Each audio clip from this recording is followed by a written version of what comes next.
The second edition of the new look UEFA Champions League is just around the corner, and with 8 relentless weeks of qualifying now over, we now know the exact teams and fixtures that will make up the 2025-26 league phase.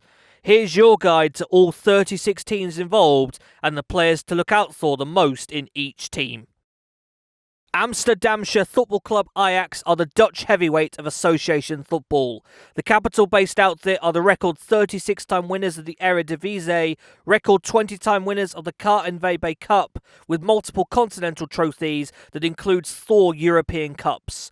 Celebrating their 125th anniversary this year, they're back in the Champions League for the first time since 22-23 after ending up second in last year's Dutch season. Ajax are world-renowned for their excellent youth system, continually producing talents who go on to star for both club and country. Within the latest active crop, it's 22-year-old left-side defender Yuri Bas and 22-year-old defender midfielder Yuri Regia that could be the latest to progress, with 17-year-old Belgian midfielder Geoffrey Mokio also worth highlighting. Handy imports include 22-year-old Danish right-back Anton Gaye, 21-year-old Israeli attacking midfielder Oscar Gluck, and 22-year-old Spanish winger Raul Moro. Arsenal Football Club are the historic 13-time champions of England and record 14-time winners of the FA Cup, based in the Islington borough of North London. The Gunners' European pedigree comes from a more minor Cup Winners' Cup win from back in 1994, but they have been a regular face on the European stage for the last quarter century, consistently featuring in the Champions League group stages between 1998 and 2016. More recent years have seen a drop away from England's elite group, but Arsenal now find themselves regularly back in the big time and competing for domestic silverware, now in the UCL for a third straight season and off the back of a run to the semi-finals in 24-25. With ambitions and somewhat a level of pressure to finally win trophies again this season, standout figures to watch in Mikel Arteta's squad include French centre-back William Saliba, left-sided Italian defender Riccardo Calafiori, Norwegian playmaker Martin Ødegaard, New England attacking player Eberechi Eze, and Swedish goalscorer Victor Gyökeres. Association Sportive de Monaco Football Club remain the premier football team in the microstate of Monaco, and due to a continued lack of any domestic league system, have been a full member of the French league pyramid for decades, competing in Europe under the French flag despite their Monegasque location. With 8 Ligue 1 titles, 5 Coupe de France and a UEFA Champions League final appearance from back in 2004, they're one of the most successful outfits in French football, benefiting since 2011 from the heavy financial backing of oligarch investment. They're in the Champions League for a second straight term after coming third in Ligue 1 last season. Memories to supporters and observers alike still likely to focus back on that remarkable squad which reached the semi-finals of this competition in 2016-17. There might not be a global superstar in the making like Kylian Mbappe anymore at Monaco, but there's still talent to take in during this league phase. 22-year-old Danish striker Mika Berit is an immediate standout, as is the importance of Swiss midfield linchpin Denis Zakaria. Englishman Eric Dyer and Finnish goalkeeper Lukas Radetzky are new additions defensively, with eyes hoping to turn to left-sided Russian midfielder Alexander Golovin and right-sided attacker Magnus Akliush for game-changing performances. Atalanta Bergamasca Calcio have been one of Europe's feel-good stories of recent years. The 105-year-old club from the northern Italian city of Bergamo have progressed from being a provincial Serie A outfit into a side regularly mixing it with more established European names and culminating in a UEFA Europa League title win in 2024. 25-26 is their 5th different year in the main stages of the Champions League and the second in a row after last season.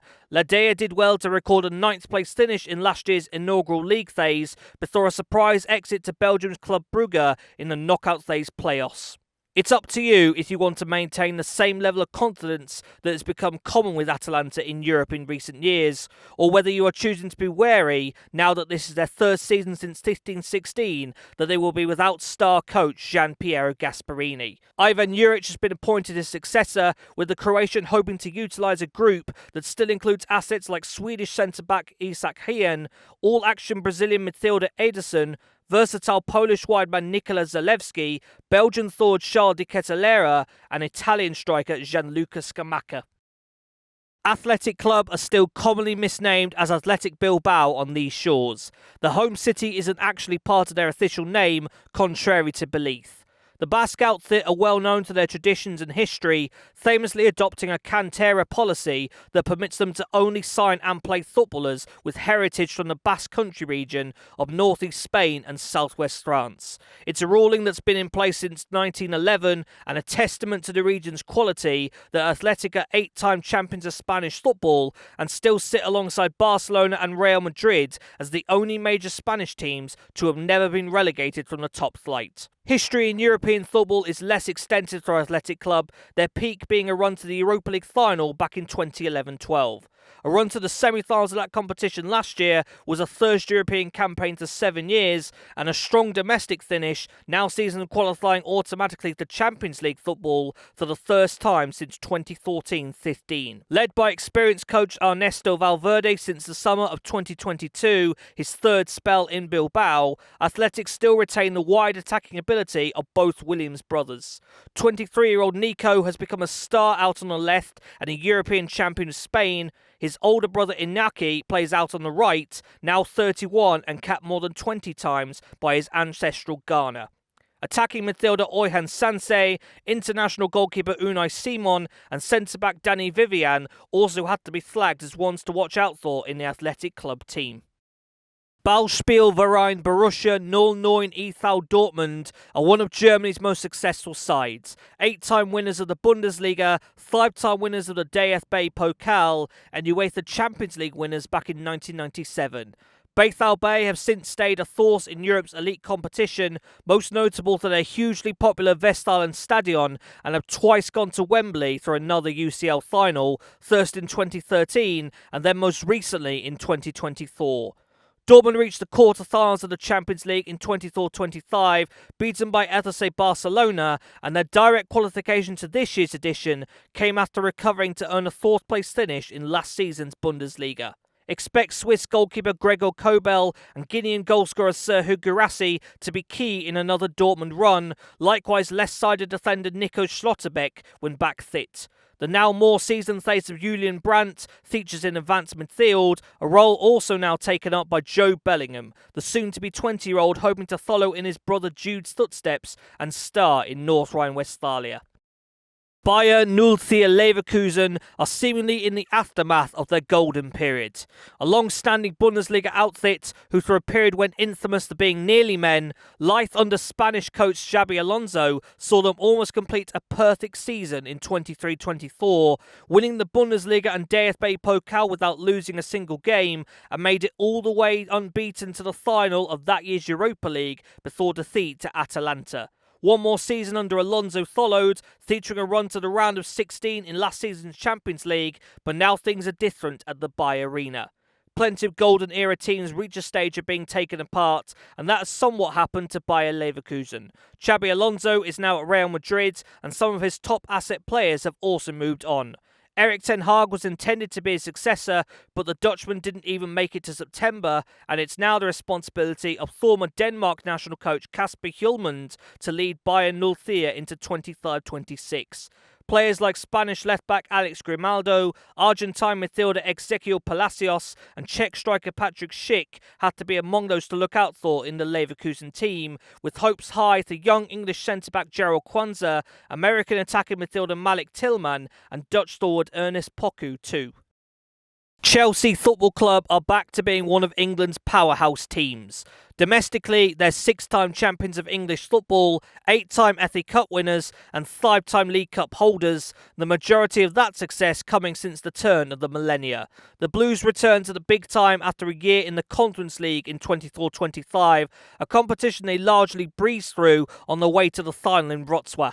Earning the UECL title means Chelsea are now the first club to complete the modern European trophy quadruple, having previously won 2 Champions Leagues, 2 Europa Leagues and 2 Cup Winners' Cup titles. It's an exclusive list of teams that can ever complete the modern set, and it could be a while yet until someone joins Chelsea on that 4-trophy list. The UECL triumphs would have had Chelsea in this season's Europa League, but they're instead returning to the Champions League after 3 years, following a 4th-place Premier League finish. Enzo Maresca has done very well to manage the fallout from Blueco's excessive spending and recruitment, assembling a hugely talented, still young group that added third of silverware last summer by going all the way in the very first 32-team FIFA Club World Cup. Among the stars are Ecuadorian midfielder Moises Caicedo, Argentine midfielder Enzo Fernandez, Spanish left-back Marc Cucurella, homegrown right-back or midfielder Reece James, intelligent attacking midfielder Cole Palmer, and fluid Brazilian forward João Pedro.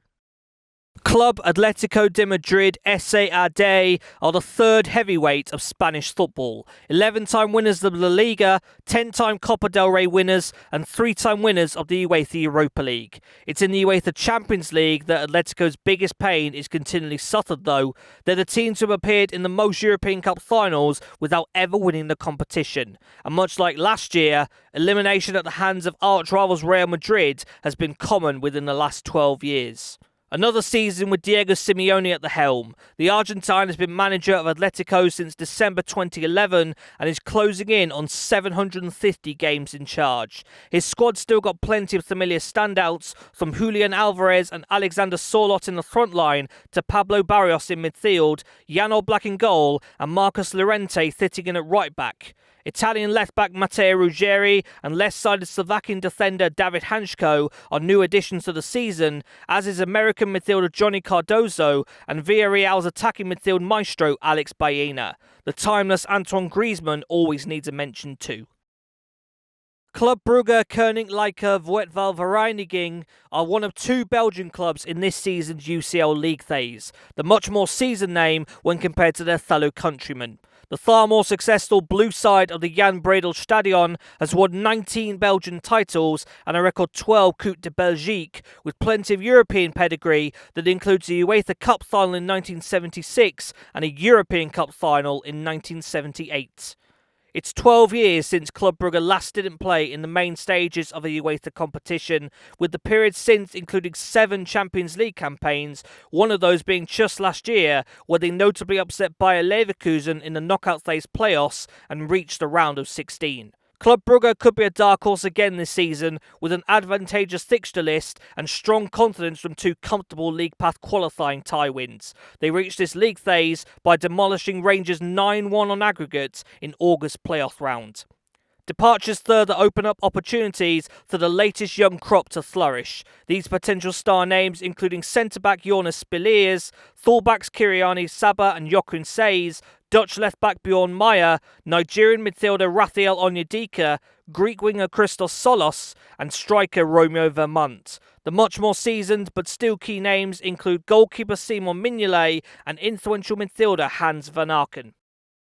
Eintracht Frankfurt e.V. are a well-known German side who have better pedigree in cup competitions than league seasons. They've been champions of Germany just once, back in 1959, but have won the DFB Pokal 5 times, with European success including the 1980 UEFA Cup, the 2022 UEFA Europa League, and a European Cup final appearance in 1960.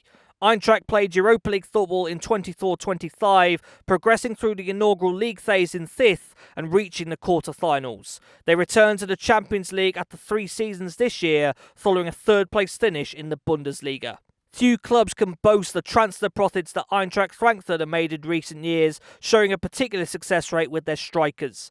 This time last year, it was an Omar Marmouche and Hugo Ekitike front line at Dino Topmuller's disposal, but with that pair now in the Premier League, it's now time to find and develop the next star forward at the Waldstadion. Mainz's Jonathan Burkhardt will aim to be that, and there's potential ability too in Turkish forward Can Uzun and French forward Jean-Matteo Bohoya. Swedish midfielder Hugo Larsson is still only 21, Belgian left-sided defender Arthur Thiat only 25, with more seasoned names including centre-back Robin Koch, Danish right-back Rasmus Christensen, handy Japanese forward Ritsu Doan, and former World Cup winner Mario Götze. Football club Internazionale Milano are the Blue Giants of San Siro, famously sharing the Stadio Giuseppe Meazza with arch-rivals AC.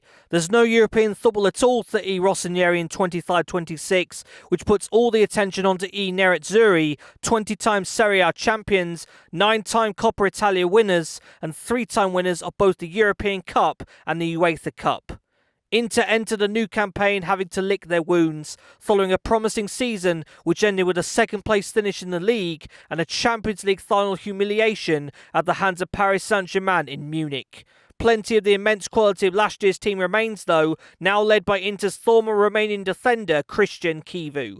Argentine Lautaro Martinez and Frenchman Marcus Thuram can combine for a formidable front pair, the midfield trio behind shining when Nicolo Barella, Armenian Henrik Mkhitaryan and Turkish star Hakan Çalhanoğlu are all on it. Alessandro Bastoni may still be one of Europe's most underrated centre-backs, now joined in defence by a Manchester City loanee in Swiss international Manuel Akanji. Fellow countryman Jan Sommer is an excellent, experienced goalkeeper. Can't forget too about the dynamism of Federico Di Marco out left and Dutchman Denzel Dumfries out right. Football club Kairat have been the story of qualifying this Champions League season. This is a historic club from the largest city in Kazakhstan, Almaty, which is situated in the southeast of the giant country near the border with Kyrgyzstan. They've earned the nickname of Halik Komandasi, Team of the Nation, as they were the only Kazakh club to play top-flight Soviet football, and while success post-independence has been more limited, they still maintain an excellent level of support at their central stadium.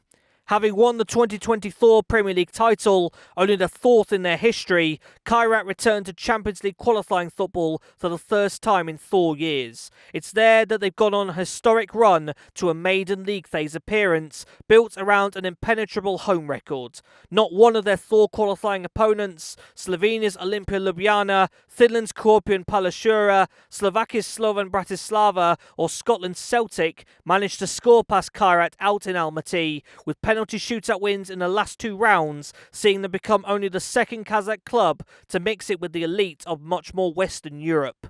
The record 10-time Kazakhstan Cup winners will head into this league phase aiming to provide more challenge to those making the long trip out east, though they also cover the miles themselves for away games, none more so than on matchday 1 when they head out to the opposite end of the UEFA map for a clash with Sporting CP in Lisbon. Points to Kairat this league phase are going to come with strong defensive displays from their goalkeepers. Temirlan Anarbakov presently stepping in for Alexander Zarutsky, who is 10 years his senior. Veteran Belarusian defender Alexander Martinovic is a rock at the back, likewise Russian defender Egor Sorokin and Portuguese left-back Luis Machado Mata. Fellow Portuguese player Jorginho is key in advanced midfield and frontline roles, as is forward Edemilson. The big one to watch, though, has to be Datsan Satpiev. The mainly left-sided forward only turned 17 back in mid-October, and his game intelligence is leaving him considered the first great wonder kid of Kazakh football. If you want a true idea of the ability he's got, it's already been agreed that he will become a Chelsea player this time next year once he turns 18. Football club Kobenhavn are seen as not only the heavyweight of Danish football, but also the modern-day heavyweight of the entire Scandinavian region.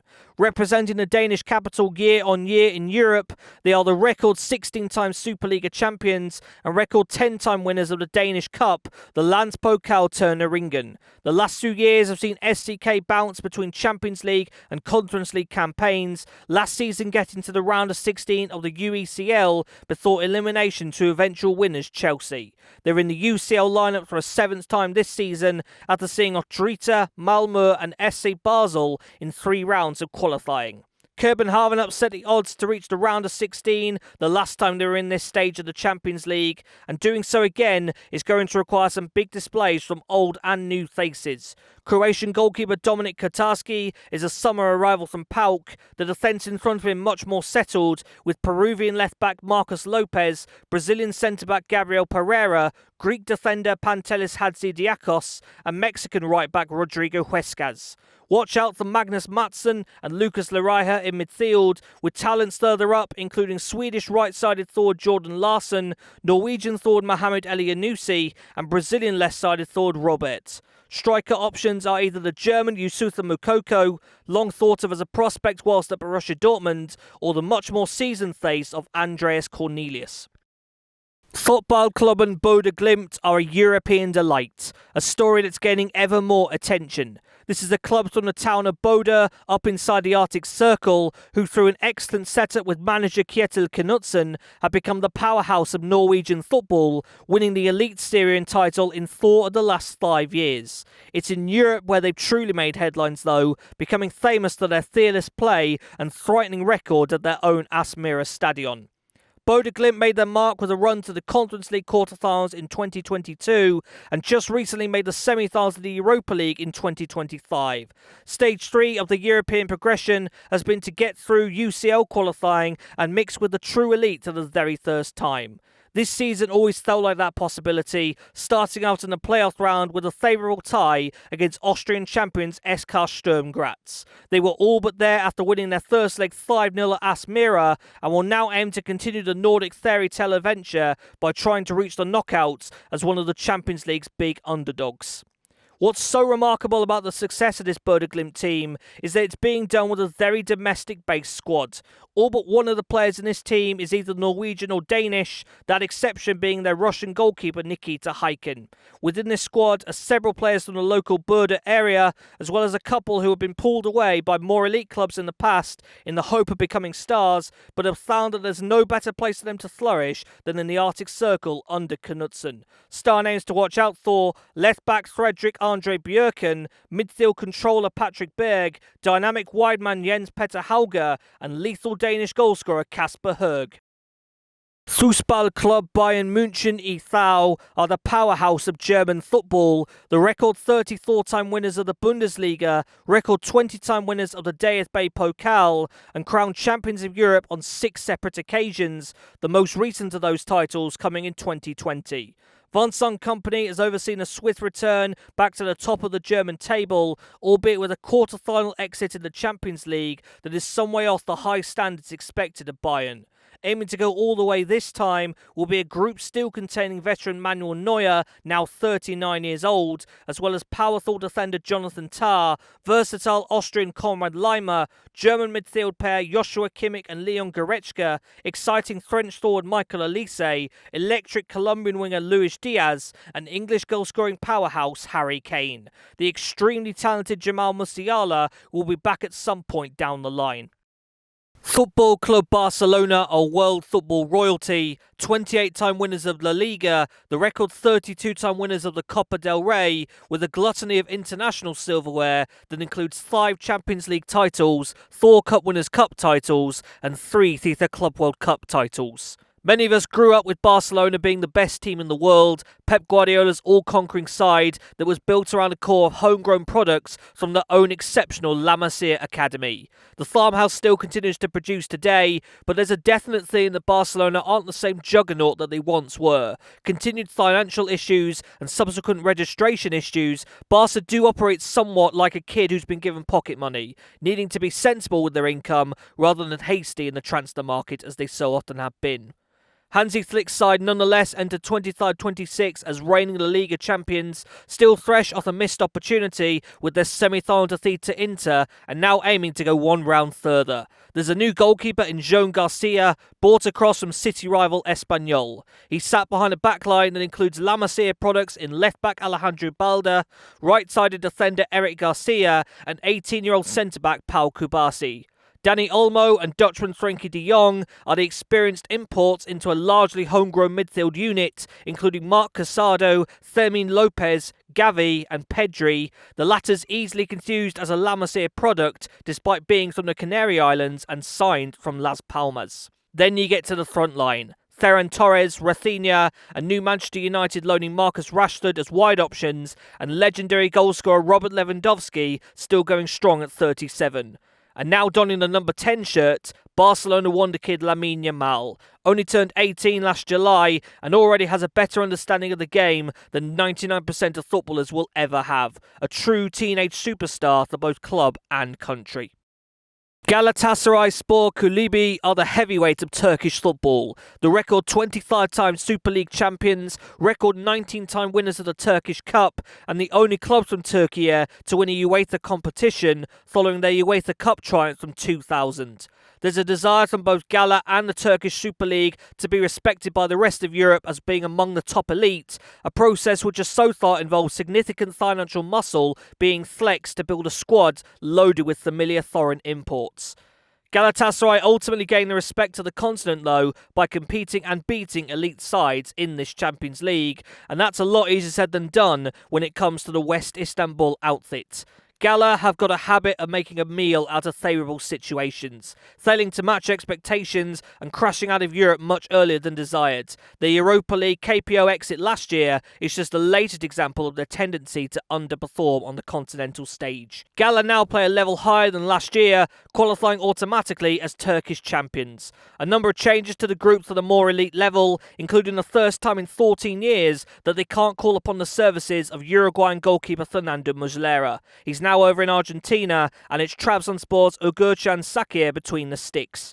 Colombian Davinson Sanchez is a key name at the back, whilst Hungarian forward Roland Shalai has been deputising out at right back despite being a wide player at heart. İlkay Gundogan is a new addition into midfield, where Lucas Torreira and Gabriel Sara are standouts, and up top it's a possible front pair of Argentine Mauro Icardi and Nigerian star Victor Osimhen, with Yunus Akgün, aggressive forward Barış Alper Yilmaz or lightning German Leroy Sané further wide. Juventus Football Club are the historic powerhouse of Italian football, the record 36-time champions of Serie A and record 15-time winners of the Coppa Italia. European silverware includes 2 European Cups, 3 UEFA Cups and the Cup Winners' Cup from 1984. It wasn't too long ago that Juve were the main flag bearer for Italy in Europe, competing in a Champions League final back in 2017. The buzz really seems to have gone to the Turin Giants, though, in these 2020s. It's now 5 years since their last league title, with finishes between 3rd and 7th in the table since, and they haven't been past the round of 16 in the Champions League since 2019. Last year was a brief return to Europe, a disappointing knockout phase playoff exit at the hands of PSV. Juventus get a second season of UCL in a row after finishing 4th in Serie A last season. Nowadays led by one of their former defenders, Igor Tudor.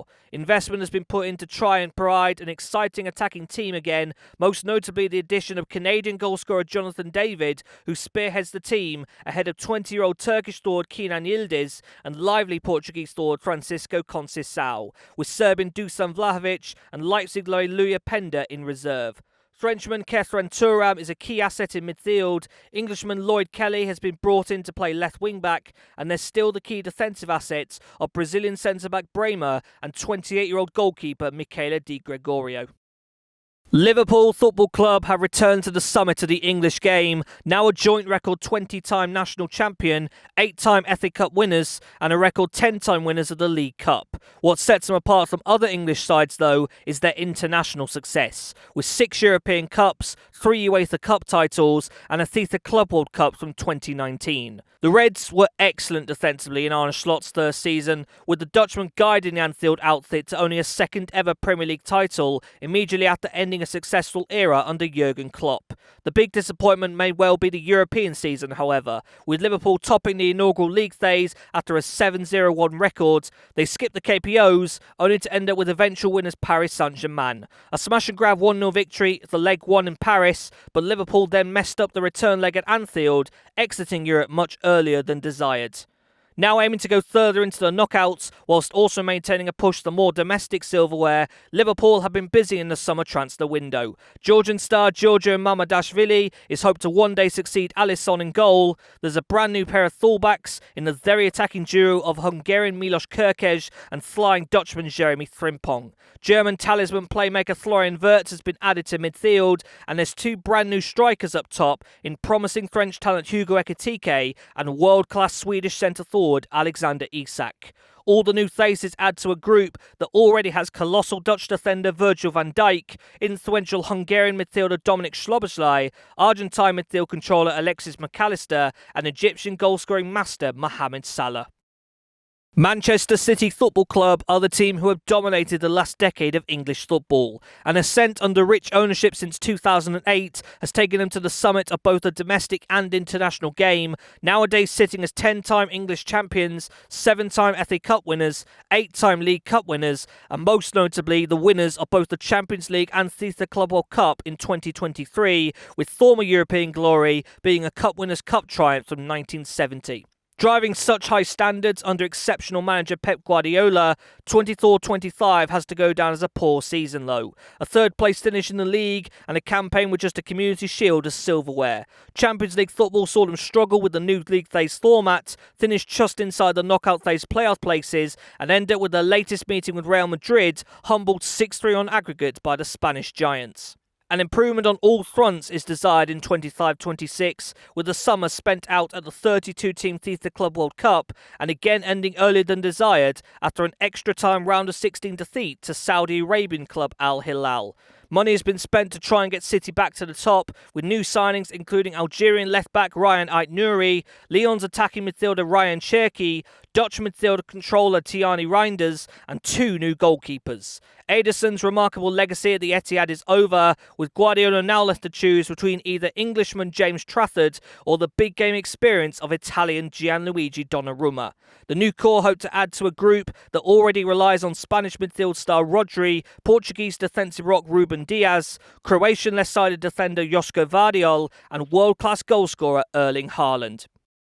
Olympiacos Football Club are the heavyweight of Greek football, the record 48-time Super League champions and record 29-time winners of the Greek Football Cup. Their most notable moment came only recently in May 2024, completing a remarkable run to the final of the UEFA Europa Conference League and beating Fiorentina 1-0 in Athens. It marked a significant point in the history of European football, with it being a long time since a team not associated with one of Europe's top 5 leagues had won one of the major pieces of silverware.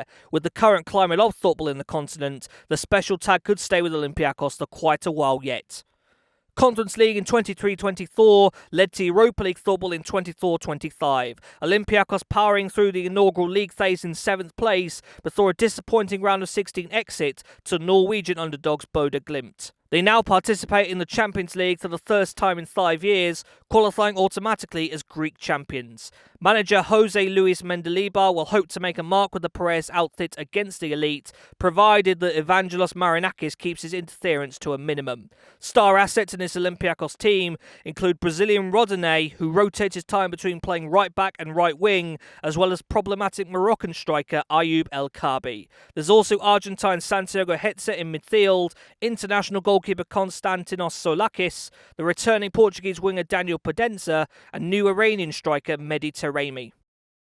Olympique de Marseille are one of the most significant sides in French football, having won 9 Ligue 1 titles, 10 Coupe de France trophies, and most notably being the first club from France to win the Champions League back in 1993. It is a long time since OM have earned silverware though, the last being the now defunct Coupe de la Ligue in 2012. Their last Ligue 1 title was in 2010, and the last Coupe de France triumph was in 1989.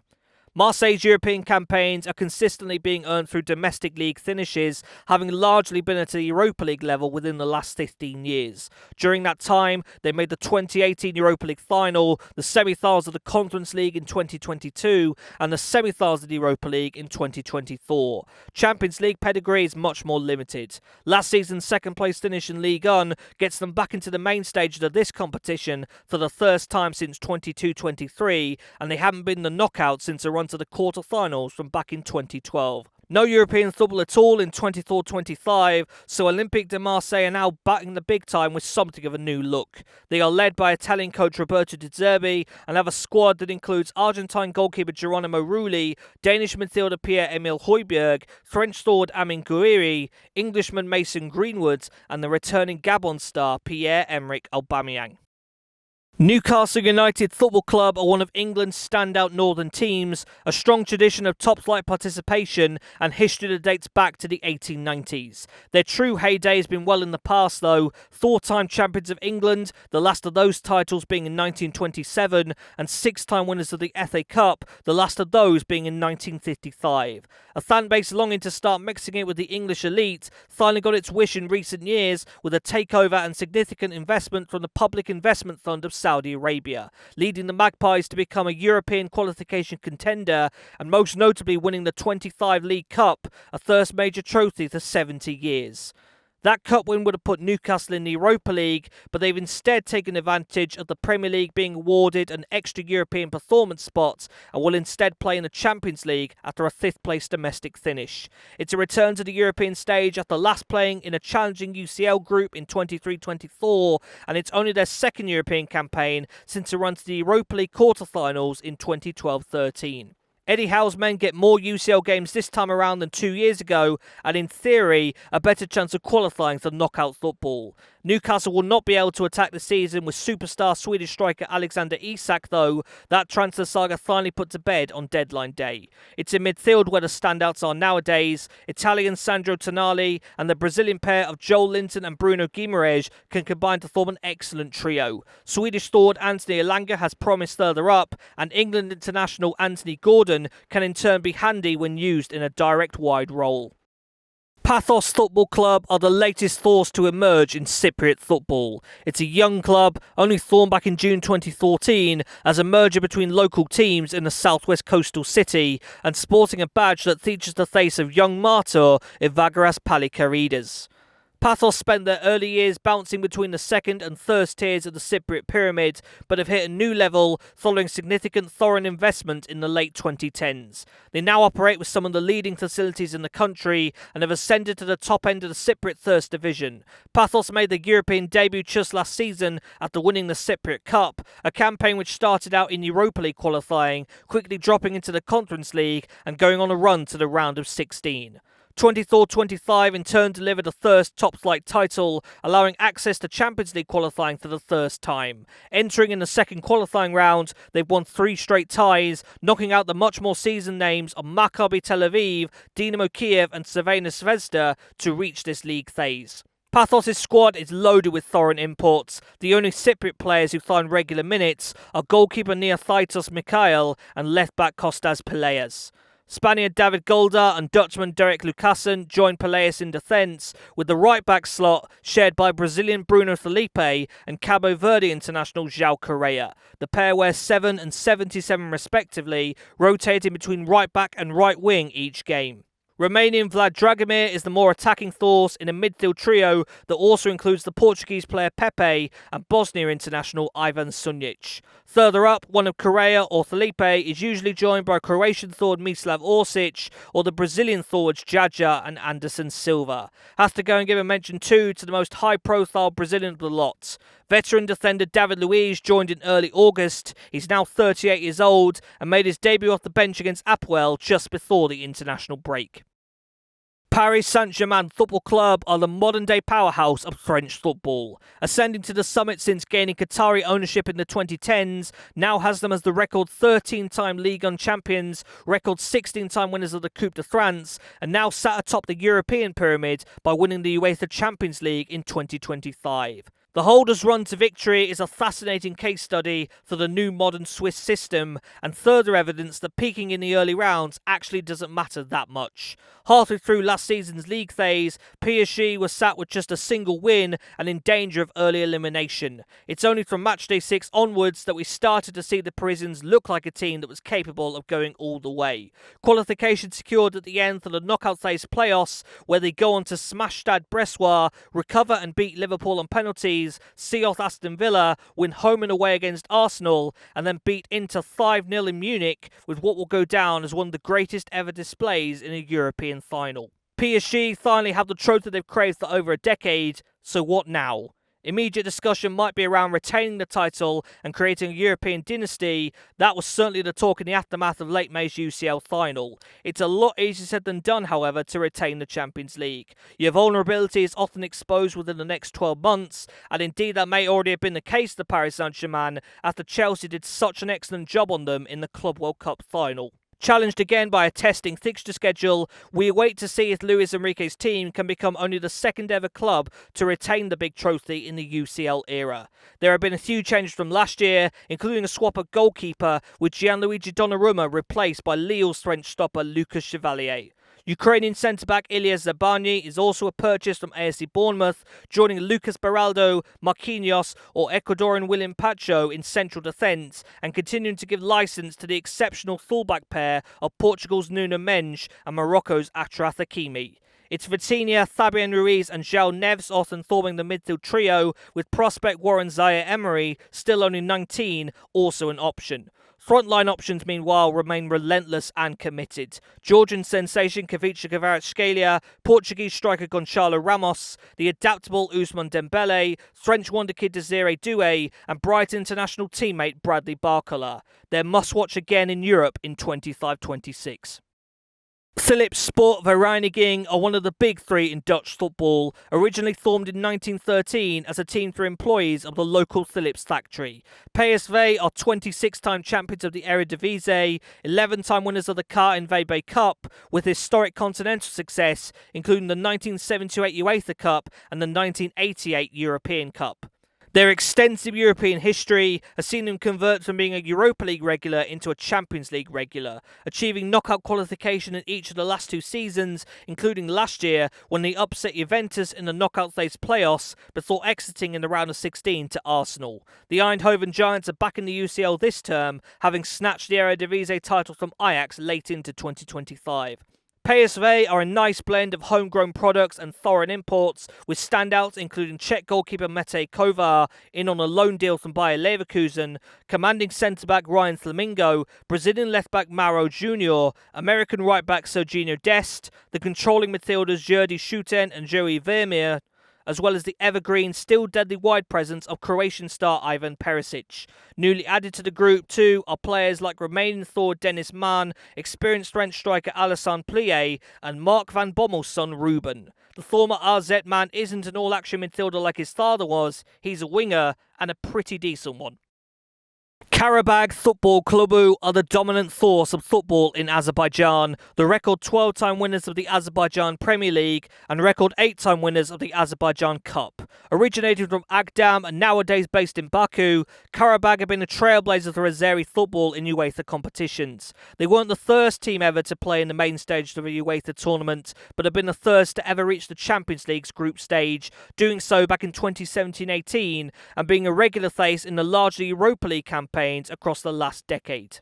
That's what makes this 25-26 campaign particularly special for Karabag, marking only the second time in their history that they will mix it with the true European elite. Having got past Irish champion Shelbourne and North Macedonian champion Skendea previously, they emerged victorious from a very entertaining playoff tie with Hungarian champion Ferencváros, stunning their opponents in the Budapest first leg and then doing enough to get through at the Tothik Baramov Republican Stadium. Mixing it with some of the world's very best is a core of players that feature regularly for both club and country. Azerbaijan internationals at Karabag include centre-back Belou Mustafazadeh, versatile defender Abbas Husseinov, his defensive namesake Badavi Husseinov, left-back Elvin Sathor Kuliev, versatile wideman Torol Bayramov, and forward Nariman Akunzada. Among the foreign imports, the standouts this league phase need to be Polish goalkeeper Mateusz Kuchelski, Colombian centre-back Kevin Medina, Brazilian midfielder Cady Borges, and Cabo Verde right-sider Leandro Andrada. Real Madrid Club de Football may well be seen by many as the premier football club. The world-famous Los Blancos are the record 36-time champions of La Liga, 20-time winners of the Copa del Rey, but most well known for their international success. Standards are always pushed high, with a trophy cabinet that contains 15 European Cups, 2 UEFA Cups, 6 UEFA Super Cups, and 5 FIFA Club World Cup titles. Their success and presence should earn them the tag of being the quintessential Champions League outfit, and they'll now be going out to try and get their trophy back. 24-25 was a year to forget for Real Madrid, beaten to the league and cup by FC Barcelona and failing to adapt to the new UCL format as well as others did. A late push saw them record an 11th place finish and a seedy KPO spot where they duly knocked out Manchester City before causing the latest bit of European misery onto City rivals Atletico, eliminating them on penalties at their own Estadio Metropolitano. It's the quarterfinals, however, where they came unstuck, with Arsenal doing a fantastic job on them over both legs. For a club like Real Madrid, the last day is just not enough, and successful boss Carlo Ancelotti had his second spell in Madrid ended just last May. In his place, former midfielder Xabi Alonso, appointed on the back of an outstanding job at Bayer Leverkusen. It remains to be seen how the Spaniard handles one of the most expectant jobs in the sport though, and it won't be forgotten how the summer just gone fared, with Real Madrid out in the Club World Cup semi-finals after being demolished by Paris Saint-Germain in East Rutherford. Xabi Alonso has been allowed to further grow his team with new additions and carry his work into the new campaign. Standout arrivals including AFC Bournemouth centre-back Dean Huijsen, Benfica left-back Alvaro Carreras and Liverpool's homegrown star Trent Alexander-Arnold, one of the finest in-possession right-backs that the game has seen. The new faces hope to add to a core that still utilises Belgian stopper Thibaut Courtois, right-back Dani Carvajal, Brazilian defender Eder Militao, all-action Uruguayan Federico Valverde, and French midfield star Aurelien Tchouameni. Further up, a superstar front line with Frenchman Kylian Mbappe, lightning Brazilian Vinicius Jr., fellow countryman Rodrigo, Turkish wonderkid Arda Güler, new Argentine prospect Franco Mastantuono, and promising academy product Gonzalo Garcia. Latter stages will be demanded once again. Royal Union Saint-Gilloise are a historic Belgian club who are continuing their ascent back to the summit. USG, originally formed back in 1897 in the Saint-Gilles municipality of Brussels, nowadays based in the neighbouring Thoré municipality instead. Union are 12-time Belgian champions and 3-time winners of the Coupe de Belgique, their heyday coming in the first quarter of the 20th century. The decades since have seen Saint-Gilloise decline into a lower league outfit situated in the oblivion of the Belgian pyramid and a world away from the riches of the elite level. This all started to change in the late 2010s when USG were taken over by Englishman Tony Bloom, the long-term chairman of Brighton and Hove Albion. With new investment and strategy, the Brussels club have ascended back into the top flight of Belgian football, spending the last half-decade as a title contender and a European participant. 2024 brought a first Belgian Cup for 110 years, and last year saw them lift the Pro League title for the first time since 1935. Union Saint-Gilloise are now spending a 4th straight campaign in Europe, previously making the Europa League quarter-finals in 2023, the Conference League round of 16 in 2024, and the Europa League's knockout phase playoffs in 2025. Winning the Belgian League title has granted them automatic access to the UCL League phase of 25-26, marking the first time ever that they will have played at this stage of Europe's most elite competition. Utilising the larger Stade Constant van den Stok for European Games, as their own Stade Joseph Marion doesn't meet UEFA requirements, Royal Union Saint-Gilloise have a carefully assembled squad that includes Dutch goalkeeper Kjell Scherpen, Argentine centre-back Kevin McAllister, English centre-backs Christian Burgess and Ross Sykes, Belgian attacking midfielder Anouar Ait Al-Haj, and Senegalese wing-back Osinu Niang among its standouts. Others to watch have to be 21-year-old Anan Kalaili, a forward at heart whose versatility sees him cover a number of right-sided positions, as well as the front pair of either Canadian promise David, Ecuadorian striker Kevin Rodriguez, or new Austrian forward Raul Florux. Società Sportiva Calcio Napoli are back in Europe after a season away. The Naples outfit are a popular Italian team with a chaotic life. Their golden heyday may well be seen by many as the late 1980s, but the decades since have included bankruptcy, reformation down in the 3rd tier, and an ascent back up into the top tier within 3 years. Napoli's history includes 4 Serie A titles, 6 Coppa Italia titles, and the UEFA Cup from 1989. Napoli has spent a large chunk of the 21st century as a former champion, occasionally mounting pushes to return to the very top of the Italian pyramid, but falling short. That will change with a historic title in 2023, their first of 33 years, and after a very poor title defence in 23-24, their first season under manager Antonio Conte has seen Gliatzuri win the league again for the second time in 3 years. That means a return to the Champions League, a competition where their best run is the quarterfinals in 2023, making the round of 16 the following year. Some Napoli superstars have departed between this campaign and the last, but new ones have emerged instead. One of those such names has to be Scott McTominay, the Scotland international delivering a fantastic goal return in his third season in Naples, with fellow countryman Billy Gilmour also able to join him in midfield. Injury to Romelu Lukaku is a blow, leading to Udinese loanee Lorenzo Luca presently leading the line and calling on the support of Matteo Politano and new Belgian addition Kevin De Bruyne from behind. Goalkeeper Alex Mere, centre-back Alessandro Buongiorno, right-back Giovanni Di Lorenzo and Cameroonian midfielder Andre Frank Zambo Anguissa should be key in the engine room. Sport Lisboa e Benfica are Portugal's most decorated football club. A record 38-time league champions, record 26-time Taça de Portugal holders, and famously winners of the European Cup back in 1961 and 1962. Though they aren't nowadays among the frontrunners to win Europe's elite competition, they feel a quintessential part of its lineup. It couldn't really be considered a proper UCL campaign if Benfica aren't playing matches in these early rounds. Qualification was required to reach this latest league phase, a general breeze to Benfica, who won league path ties against first Nice and then Fenerbahce to progress to the 36-team table. Hoping to bring the roar of the iconic Estadio de Luz back into another European campaign are stars like veteran Argentine centre-back Nicolas Otamendi, new Colombian midfielder Richard Rios, exciting Ukrainian midfielder Georgi Sudakov, who's in on an initial loan from Shakhtar Donetsk, and relentless Greek striker Vangelis Pavlidis. Keep an eye out too the versatile Bosnian defender Amar Dedic, new Croatian striker Franjo Ivanovic, and my personal favourite underrated player in all of Europe, Norwegian utility man Fredrik Alsnes. Sporting Clube de Portugal are a team still commonly misnamed on these shores in particular. Sporting CP, or more simply Sporting, is the acceptable short name for the Lisbon side, who actually have no mention of their home city in their official name. Sporting are one of the big three of Portuguese football, 21-time national champions and 18-time winners of the Taça de Portugal, with European success coming to one of the first Cup Winners' Cup titles in 1964.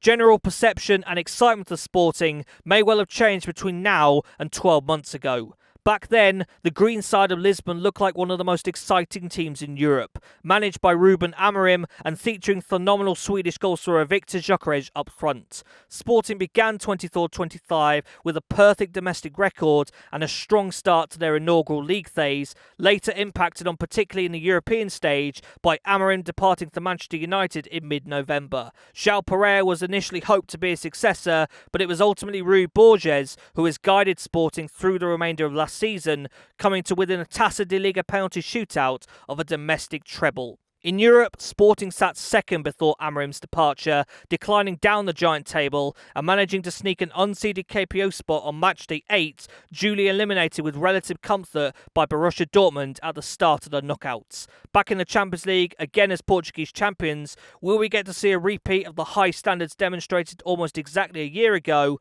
or something more measured? One of Colombian striker Luis Suarez or new Greek centre-forward Thotis Ioannidis are hoping to be the adequate successor to Gyökeres up top, supported in the front line by the likes of Francisco Trincao, the versatile Pedro Gonçalves, Mozambique international Jenny Katomo, or the hugely promising 18-year-old Giovanni Quenda. Japan's Hidemasa Morita and Denmark's Morten Hjulmand form an excellent midfield pair. Ivorian defender Ousmane Diamonde and international centre-back Gonçalo Inacio are still key at the back.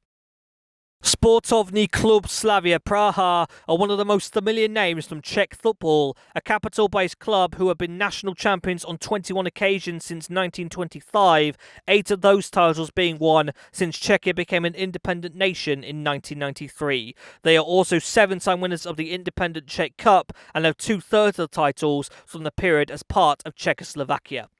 Sharing a notable rivalry with Prague opponent Sparta, Slavia won last year's Czech title by a significant margin, 16 points ahead of second-place Viktoria Pilsen. It's their first title for 4 years, and benefiting from the increased Czech coefficient, they qualified automatically to the UCL League phase, marking the first time they've been at this stage of the Champions League since 2019-20. Their legacy back then being that infamous footage of their officials laughing as they were drawn in a group with Barcelona, Borussia Dortmund and Inter. Europa League football last season, exiting at the initial league phase, Slavia now have to compete at a much higher level. Key to the chance of points will be 2 of their wide forwards, Lucas Provod on the left and Vasil Kusej on the right, who usually deploy in support of Mojmir Chitil, with big striker Thomas Chori sat in reserve. Mikhail Sadilek, Nigerian David Moses and Liberian Oscar Dawley will be key in midfield too, whilst David Dudera hopes to get licence at right wing back. Tottenham Hotspur Football Club are one of England's best known and best supported teams, based in the Tottenham district of North London. Spurs for a long time held on to further back history to silverware, being 2-time champions of England in 1951 and then 1961, 8-time FA Cup winners, with the last of those being in 1991, and 4-time League Cup winners, with the last of those being in 2008. European success has been notable, including a Cup Winners' Cup triumph in 1983 and now 3 titles for the UEFA Cup and UEFA Europa League. It's that latter which brings about their European campaign for 25-26, a fascinating achievement given our 24-25 fare to Tottenham Hotspur. Domestically, they were atrocious, losing 22 out of 38 league games and finishing 17th in the Premier League, immediately above the relegation zone and with their lowest finish in the pyramid since 1978. By the end of that campaign, though, it was clear that Ange Postecoglou's side were throwing all their eggs into the Europa League basket, sacrificing domestic results for that chance of precious European silverware. Spurs played in the 2025 Europa League final in Bilbao, putting aside General Postecoglou principles to beat Manchester United and win their first major trophy for 17 years.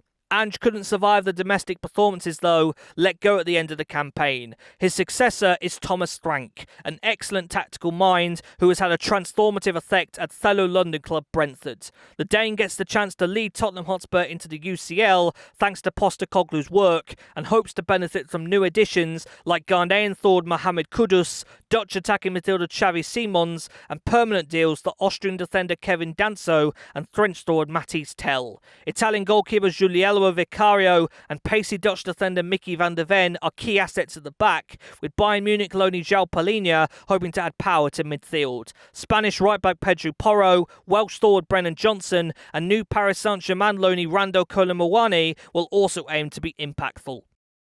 Villarreal Club de Football S.A.R.D. have become one of the more recognisable Spanish forces since the start of the 21st century. Originally a provincial lower league side, they first reached La Liga in 1998 and have spent all but 2 years at that level since. Major domestic silverware is yet to be in place at the Castellon Province club, winning just a third-tier title back in 1970. That makes it all the more remarkable then that Villarreal possess European silverware, having famously won the UEFA Europa League in 2021 following a mammoth penalty shootout with Manchester United. Villarreal first played in Europe in the 2002 Intertoto Cup, making their debut in more major competitions with a run to the UEFA Cup semi-finals in 2004. 2 years later, they'd be in the semi-finals of the UEFA Champions League, going on to play in 3 further UCL campaigns where they failed to make at least the quarter-finals on just one occasion.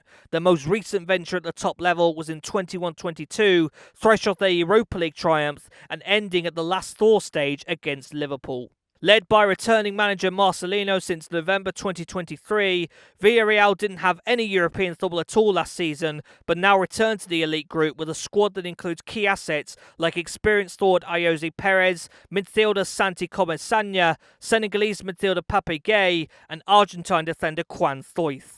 Ivorian forward Nicolas Pepe could be joined up front by Canadian Tani Oluwaseyi or new Tottenham Hotspur loanee Manos Solomon following the departure of Cameroonian striker Etta Iyong. Matchday 1 of the UCL League phase will be played exclusively between Tuesday the 16th and Thursday the 18th of September. Matchday 2 is taking place on Tuesday the 30th of September and Wednesday the 1st of October. Matchday 3 on Tuesday the 21st and Wednesday the 22nd of October. Matchday 4 on Tuesday the 4th and Wednesday the 5th of November. Matchday 5 on Tuesday 25th and Wednesday the 26th of November. Matchday 6 is between Tuesday the 9th and Wednesday the 10th of December, with Matchday 7 in the new year between Tuesday the 20th of January and Wednesday 21st of January 2026. 1 week later comes Matchday 8, all 36 teams in action at the same time on Wednesday the 20th of January 2026. Oh, and though you didn't ask for it, here's my predictions for how the league phase will look when we're all done. Roll that beautiful anthem.